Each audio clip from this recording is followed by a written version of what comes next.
Hey everyone, my name is Nick Gaumont, and I'm a music producer based out of Montreal. This week's video went through many iterations, and the reason for this was because I was never really happy with what I was working on this week, and I thought it might be interesting to examine why I wasn't happy with what I was doing, and I think that that's almost more important than any technical tips that I could give. It's how to examine what we're doing with a critical ear and try to learn from our failed experiments as much as possible. My initial goal for this week's video was to do a What If In the Air Tonight by Phil Collins was made in 2020, and I was trying to do this kind of FKA Twigs vibe. I can feel it coming in the air tonight. Oh,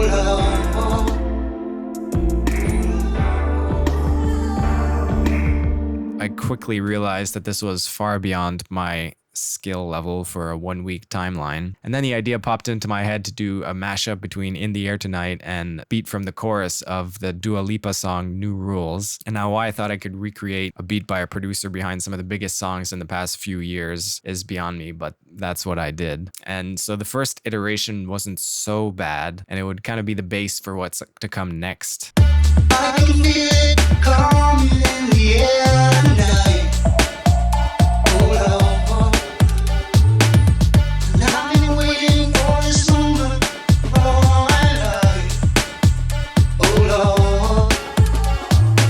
But when I started adding stuff to this bass, that's when it really started to fall apart for me, especially when I started to add chord instruments. I really couldn't find the sound that I was looking for in my head and what I was trying to emulate from the original in the sense that I had, despite it sounding like a fairly common sound. I found some that were close, but still not happy with them.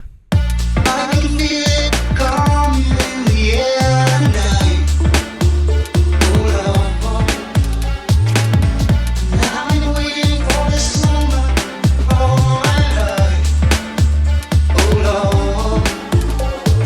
As I said, the sound is really not at all what I was looking for.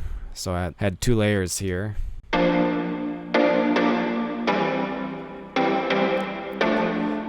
So that's one layer, and here's the other one.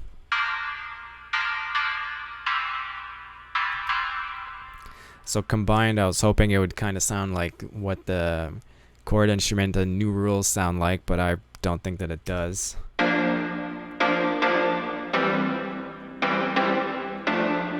And so I'm realizing that finding sounds is something that I'm really going to need to get better at, because it's kind of embarrassing how much time I spent just clicking through presets and trying to find stuff. This brings me to number 3, which is another problem that the chords brought up, was the rhythm. I can feel it coming in the air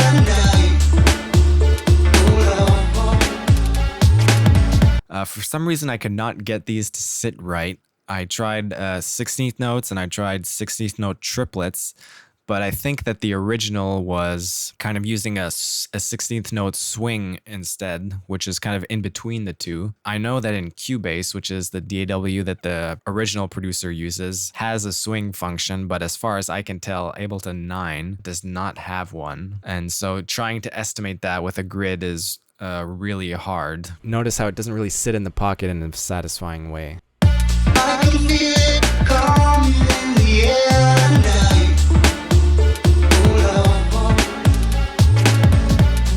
And then which brings up number 4, which is my next problem, the MIDI workflow. And so coming from a jazz background, this is definitely something that I'm not used to. And at a certain point, I had a lot of MIDI instruments going at once, and this started to become taxing on my CPU, forcing me to increase my buffer size, which means that there's going to be latency when I press the keyboard button now. That makes it harder to perform MIDI parts, obviously. As I was recording the chord parts, I was able to get the rhythms to feel good because I was kind of compensating for the latency without knowing it. But in playback, they obviously felt terrible and were way off. And even with adjusting them, I could never get it to sit kind of in the kind of groovy way that the original was doing. So I think for next time, what I would do is get into the habit of committing some sounds to audio to save on CPU. Okay, so here's the final iteration of the beat where I tried to add an intro that's kind of like the intro for Don't Start Now, which is another Dua Lipa song. I can feel it coming in the air tonight. I can feel it coming in the air tonight.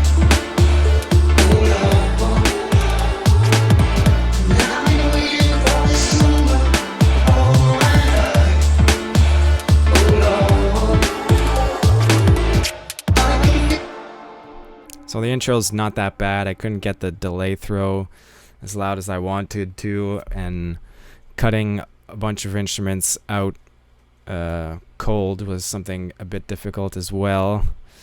So still, the chords just don't sit that well.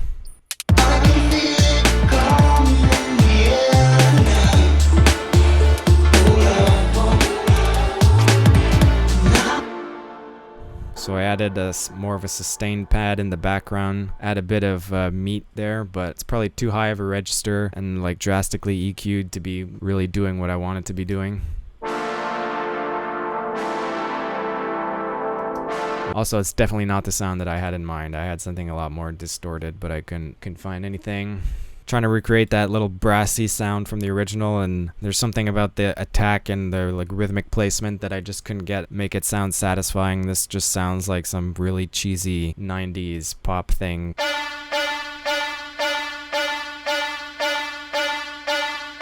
So next we come to the vocals. So the main problem here was the editing. Even though Ableton's warp functions are really powerful and you can really stretch it more than, at least from what I know, you can do with other DAWs, you still need to be able to see what you're doing. So this is something that I couldn't do and I'm not used to, at least for vocals, because there's very rarely super hard transients like drums or like a guitar DI or something like that. So editing it was a bit tricky. I got it pretty close to at least being on the grid, which is not essential, but that's what I was aiming for. And it's funny that I only realized near the very end that everything except for the vocals are in a 16th note triplet feel. The vocals are just straight 16ths, which obviously there's going to be clash.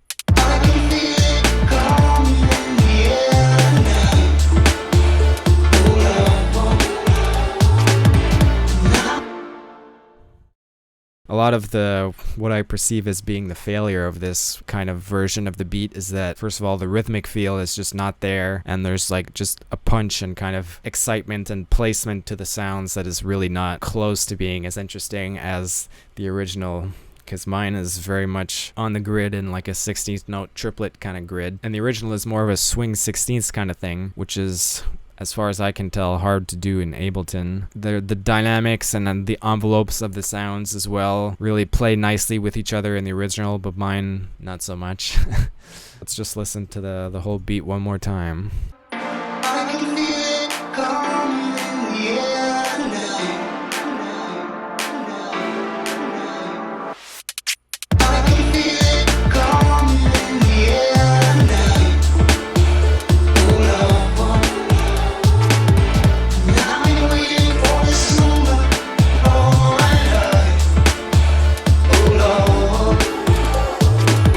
A huge takeaway for me is not to try to copy someone else. This seems super obvious, but while trying to deliberately copy something for learning purposes and for forcing yourself to do new things is great, if this were a real life scenario and I was actually trying to make a song for release, or even worse, a song for someone else, I would definitely be setting myself up for disaster. It's great to be inspired by what someone else did, but I think it's important to take that and apply that to a different context and try to take more big picture things out of what inspires us. So, for example, be inspired by their creativity, choices that they made that would have been different from yours. Use that as inspiration to think outside the box. Or you can try to create music that produces a similar emotion, but using different material and different tools. As far as ripping something off from top to bottom and like in a real life scenario, that's like just a bad idea. Like, first of all, you're not creating honest music. It's literally not yours. And you're just setting yourself up for disappointment. There's probably no way that you're going to reach the same level that some A-list producer who's getting billions of streams on Spotify going to achieve. So hopefully this kind of documentation of my learning process is something that other people can also learn from, if only just for the habit of being self-critical and trying to assess what we achieved versus the objectives we have set out with, trying to come up with specific points that we can work on for next time, and we put them down in writing, or in this case in video. We can keep track of what we're working on. So I look forward to working on the problems that I've outlined in this video and discovering new ones in the next one. So I will see you next week. My name is Nick Gomo.